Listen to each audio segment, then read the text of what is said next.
मैं चाँद सुनाने जा रही हूँ वरिष्ठ कथाकार गजेंद्र रावत की कहानी मुलाकात। ये कहानी दरअसल जेल में कैद काट रहे कांति के अद्भुत किरदार को सामने लाती है, जो कि भीतर से तो बहुत ही नाजुक है। इंसानियत उसके रोम रोम में बसती है। लीजिए, पेश है कहानी मुलाकात। जेल के वार्ड नंबर 3 के पीछे फैले उजाड़ मिट्टी के मैदान में कांति नंगे पांव पंजों के बल मुंडेर पर बैठा था। वहीं साथ ही उसने अपनी नई नकोर नीली चप्पल की जोड़ी उतारी हुई थी। बाकी का सारा मैदान खाली पड़ा था, सूना, वीरान। बीच बीच में हवा के तेज होने पर दूर सूखी मिट्टी उड़ती नजर आ रही थी। कांति के चेहरे की समांतर ऊंचाई तक उठ आया पीले फूलों से लदा सरसों का इकलौता पौधा बड़ी ही मासूमियत के साथ हौले हौले झूम रहा था। जब हवा चलनी बंद होती तो सरसों के छोटे छोटे पीले फूल मानो ठहर कर कांति के चेहरे पर टकटकी लगाए देख रहे हों। हवा की धीमी सरसराहट और कांति की फूल पौधे से चल रही कानाफूसी के अद्भुत सामंजस्य से आसपास एक मीठी सी गुंजन घुलती जा रही थी, जो धीरे धीरे जाने पहचाने शब्दों का जाल बुनती लग रही थी। यहाँ कहाँ आ धमका तू, वो भी निपट अकेला। तुझे तो खेतों खलियानों में होना चाहिए था। तू यहाँ कहाँ, इस कैद में? आखिर किया क्या है तूने जो जेल की चार दीवारी में पैदा हो गया? मेरी बात अलग है। मुझ पर तो सुनैना को मार डालने का इल्ज़ाम है। ये देख। बुदबुदाते हुए कांति ने अपने दोनों बाजू सामने फैला दी। मेरी भी दोनों बाजुएं जल गई थी। देख, अभी तक जले हुए निशान पड़े हुए हैं, पूरे 14 साल बाद भी। अब क्या, अब तो मरने के बाद ही मिटेंगे। वो खुद भी अपनी बाजुओं पर बने निशानों को गौर से देखने लगा। कुछ देर चुप बना रहा, फिर बोलने लगा। तू सोच रहा होगा, जिस जुर्म में मैंने कैद भी काट ली, वो सब क्या झूठ था? तू ही बता, मैं सुनैना को क्यों जलाने लगा? इतनी बड़ी दुनिया में एक वही तो थी मेरी सब कुछ। माँ के मरने के बाद घर छोड़ना पड़ा। भाई भाभी ने जो नाक में दम कर रखा था, भाभी ने न जाने कितनी बार बेइज्जत किया होगा उस बेचारी को। वो सह नहीं पाई। मुझे भी धोखा दे दिया उसने। जिंदगी भर साथ निभाने की कसम खाई थी और 2-2.5 साल के थोड़े से वक्त में छोड़कर चली गई, हमेशा के लिए। हाँ, जब उसने आग लगाई तो वो जोर से चिल्लाई थी, पर मैं बचा ना सका। ये जरूर मेरा कसूर था। मैंने आग में झुलस रही सुनैना को अपने बाजुओं में समेट लिया था, पर फिर भी मैं। कांति की आंखें नम हो गई। उसने सरसों के पीले फूलों को उंगलियों के पोरों से छुआ, फिर सिर उठाकर नीले आकाश की ओर देखने लगा और लंबी सांस लेकर बुदबुदाया। अब हो तो गए, काट तो दिए 14 साल उम्र कैद। निकल तो गई उम्र। कैसा आया था और कैसा हो गया हूँ। सारे बाल चिट्टे हो गए हैं, कैसी सूरत हो गई है। सच में जिंदगी खा गई हैं ये जेल की दीवारें। एक तो सुनैना का मरना ही कितना बड़ा सदमा था, ऊपर से ये कैद। बेकसूर ही काट दिए इस नरक में 14 साल। कौन देख रहा था सच झूठ? किसे कहें और क्या कहें? कौन करेगा भरपाई इस कीमती वक्त की? कांति ने एक बार फिर पीले फूलों को हिलते देखा। उसकी आंखें डबडबा आई, जब कोई वक्त जा रहा था कि आंखों का पानी बूंद की शक्ल अख्तियार कर नीचे गालों तक लुढ़क जाए। भाई,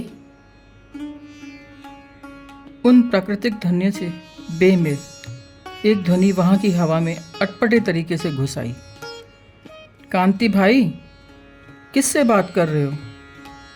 चांदनी महल का 10 नंबरी उसके बिल्कुल पीछे खड़ा था, विस्मित सा। अबे तू कहाँ से आ टपका? मैं तो इससे बात कर रहा था। कांति ने पीछे गर्दन घुमाकर देखा और हाथ के इशारे से उसे बताया। इससे? पौधे से? आश्चर्य से नंबरी का मुंह खुला का खुला रह गया। हाँ हाँ, ये करता है मुझसे बात। भाई, नंबरी के मुंह से फिर बरबस निकला। भाई कहीं हिल तो नहीं गया? उसने उसी पल सोचा। पर अब नहीं बोलेगा तेरे सामने। तू बाहर का आदमी है ना, इसके लिए। कांति ने फिर अपना चेहरा फूलों की तरफ घुमाते हुए पूछा। क्यों भाई, क्या विचार है? देख देख कैसे चुप हो गया, जैसे बोलना ही ना आता हो। भाई तुम भी बस, नंबरी मुंह बनाकर बोला। हाँ, मैं तो ये भूल ही गया था। भाई तुम्हारी मुलाकात आई है। मुलाकात? और वो भी मेरी? 14 साल बाद? देर तक कांति आश्चर्यचकित सा चुप बैठा रहा। भाई ड्योढ़ी पहुंच जाना। नंबरी उसके मूड को समझ न सका। देर तक उसे खामोश देख वो टेढ़ी मेढ़ी मिट्टी के मुंडेरों पर ठोकर से धूल उड़ाता हुआ लौट आया। कांति उठ नहीं पा रहा था। नंबरी से बातचीत में उसके आंसू आंखों के इर्द गिर्द सूख चुके थे। उसने बालों में उंगलियां फिरते हुए दोहराया, मुलाकात? कौन हो सकता है? थोड़ी देर तक वो सिर हिलाता रहा, फिर फुसफुसाया, मेरा अपना तो कोई है भी नहीं, ये कौन आ गया? कांति देर तक दिमाग पर जोर डालता रहा। हो सकता है कोई हाल फिलहाल में छूट कर गया हो, याद ना आ रहा हो। हाँ, जौहरी हो सकता है। कहता था कोई आए ना आए, कांति भाई मैं तो जरूर आऊँगा, पक्का। क्या पता वही हो। कभी कभी थोड़े समय जेल में रहे भी आ जाते हैं मुलाकात कर। वो सोचता रहा। बड़े ही अलसाए ढंग से कांति मुंडेर से उठ खड़ा हुआ, चप्पलें पहनी और शरीर को ऊपर की ओर खींचते हुए कमर चटकाई। फिर वार्ड के गेट से बाहर की दिशा में चल दिया। कांति को सामने ड्योढ़ी का दरवाज़ा दिखाई दे रहा था। उसी तरफ से लंगड़ाता हुआ बुंदेला चला आ रहा था।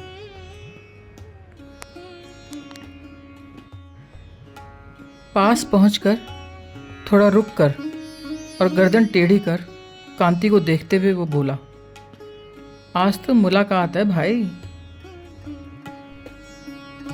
अबे क्या पूरी जेल को बता दिया है नंबरी ने? कांति रुक कर बोला। हाँ सुन, कल तुझे दूध नहीं दूंगा। तो डॉक्टर से लिखवा क्यों नहीं लेता?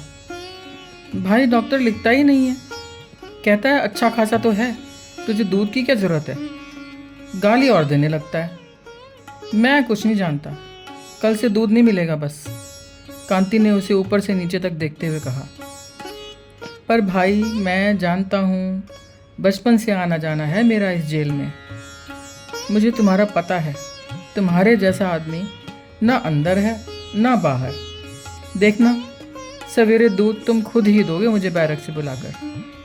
बुंदेला सिर झुकाकर बोलता जा रहा था, जबकि कांति ड्योढ़ी के दरवाजे तक पहुंच चुका था। जेल के बंदी अपनी अपनी तारीख पर कचहरी तथा अस्पताल जा चुके थे। ड्योढ़ी पर सिर्फ मुलाकात करने वालों की गहमा गहमी मची हुई थी। एक साथ क्रम से बनी 3 खिड़कियों पर डबल लोहे की जालियां लगी थी। बड़ी मुश्किल से दूसरी तरफ बस थोड़ा सा चेहरा और जरा बहुत हरकत दिखाई दे जाती थी।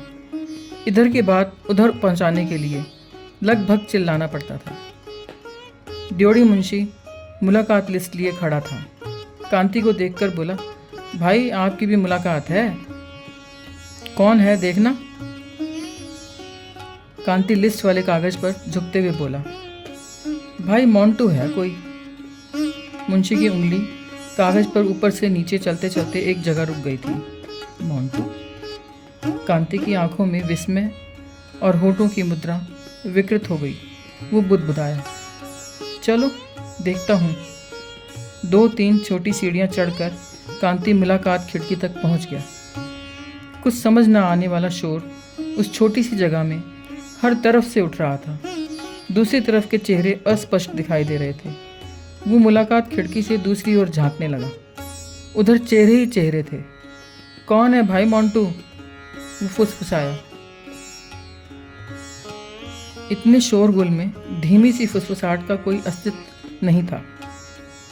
मोंटू कौन है भाई? कांति दोबारा से जोर से बोला। कई चेहरों के बीच से एक लड़के की गोल मटोल सूरत तेजी और हड़बड़ी में जाली तक आकर सट गई। वो बड़ा मुंह खोलकर चिल्लाया, मैं हूं मोंटू, चाचा जी। चाचा जी? कांति बुदबुदाया। ये संबोधन उसे अद्भुत लगा। जेल में सालों से छोटे बड़े सभी उसे कांति भाई कहते थे। वो गौर से देखते हुए फिर जोर से बोला, कौन मोंटू? चाचा जी, मैं भतीजा हूं आपका, श्री विशंबर लाल का बेटा। वो लड़का पहले के मुकाबले जोर से बोला। खिड़की के दूसरी ओर धक्का मुक्की चल रही थी। लड़के की नाक दब कर पिचकी से दिखाई पड़ रही थी। वैसे वो 24-25 साल का लग रहा था, गोरा चिट्टा और मध्यम कद काठी का। मोंटू? विशंबर भाई का बेटा? कांति धीमे से बुदबुदाया। फिर जोर से बोला, पहले तो तू कभी नहीं आया। कॉलेज की पढ़ाई से टाइम नहीं मिला। अब एक कंपनी में काम करता हूँ। वो जाली से और सटकर कांति के चेहरे पर देखने लगा। कुछ ठहर कर फिर बोला, ये टिफ़िन है। पापा कह रहे थे आपको मीट बहुत पसंद है। कांति ने हथेली बढ़ाकर स्टील के टिफ़िन पर रख दी। टिफ़िन अभी भी गर्म बना हुआ था।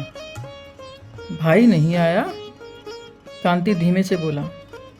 उसने पास से देखा। मोंटू की आंखें भाभी से बिल्लौरी थी और भाई से तीखे नैन नक्श। उनकी तबीयत खराब चल रही है, मोंटू दूसरी तरफ से बोला। अब वो इत्मीनान से खड़ा था। थोड़ी बहुत भीड़ कम हो चुकी थी।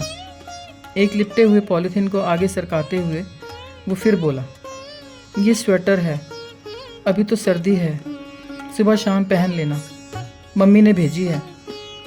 कांति ने उसके शब्दों को अलग से दोहराया। भाभी ने? विशंबर भाई को क्या हो गया है? गुर्दे फेल हो गए हैं। डायलिसिस होता है हफ्ते में एक बार। सारे बदन पर सूजन आ गई है। घर से बाहर निकलना नहीं हो पाता, बस घर में ही रहते हैं। खैर, अब तो आप बाहर आ जाओगे, फिर संभालना अपने प्यारे भाई को। हम तो बहुत कर चुके। मोंटू रुक रुक कर बोल रहा था और बीच बीच में पलकें झपकाते हुए कांति के चेहरे पर घटित सूक्ष्म बदलावों को गौर से देख रहा था। डॉक्टर कह रहे हैं कि बड़ा ऑपरेशन करना पड़ेगा। पापा जी ने तो साफ कह दिया कि मेरे भाई को आने दो, फिर ही कुछ करना। इतना कहकर मोंटू सिर नीचा कर चुप खड़ा हो गया। गुर्दे फेल हो गए, ऑपरेशन मैं ही करूँगा। मैं भला क्या कर सकता हूँ? कांति उसकी बातें सुनते सुनते सोचता रहा। पापा कह रहे थे गुर्दे की दिक्कत नहीं है, मेरा छोटा भाई है ना, वो मुझ पर जान छिड़कता है। कहते कहते मोंटू रुक गया। कुछ देर तक जाली के पार कांति के चेहरे पर शून्य सा देखता रहा। थोड़ी ही देर में वो बोला, जमानत की फिक्र ना करना, अब तो आपका भतीजा भी अच्छा खासा कमाता है। कांति ने हथेलियां दोनों तरफ गालों पर रखी हुई थी और कोहनियां खिड़की के पत्थर पर टेकी हुई थी। गुर्दे की दिक्कत नहीं है। बस उसकी सुनी बातों की यही एक पंक्ति बार बार उसके भीतर गूंजने लगी। भीतर की उथल पुथल के विपरीत जो चुप खड़े थे। मोंटू देर तक हाथ के थैले में झांकता रहा। फिर एक बत्ती सा बना कागज बाहर निकालकर आगे पकड़ाते हुए बहुत ही मध्यम स्वर में बोला, चाचा इस फॉर्म पर साइन कर देना, सबसे नीचे। मैं अगले बुधवार आऊँगा। बिना उत्तर दिए कुछ देर कांति मौन उसके चेहरे पर एक टक देखता रहा। सभी चीज़ों को समेटकर ड्योढ़ी से बाहर निकल आया। वो वार्ड की ओर चल रहा था, मगर उसके पांव सुन्न हुए जा रहे थे। विशंबर के बारे में सोचते सोचते उसकी आंखों के सामने कचहरी का दृश्य नाच उठा। जज साहब पूरी प्रतिष्ठा से बैठे थे। वो हथकड़ी पहने मुजरिम के कटघरे में खड़ा था। ठीक सामने कटघरे में खड़ा विशंबर लाल गवाही दे रहा था। जनाब, मेरा छोटा भाई शादी से पहले ही दिन से सुनैना को बुरी तरह पीटता था और आखिर इसने जला ही दिया बेचारी को। कांति अवाक रह गया। उसका वकील क्रॉस क्वेश्चन करने लगा तो वो सिर्फ इतना बोला, वकील साहब, आपसे इल्तिजा है, मेरा केस न लड़ें, मुझे मेरे हाल पर छोड़ दें, जो होगा देखा जाएगा।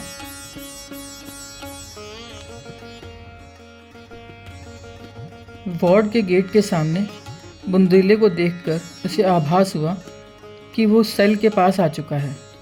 उसने बुंदेले को आवाज़ दी और थके मांदे पाँवों को घसीटता हुआ सेल में घुस गया।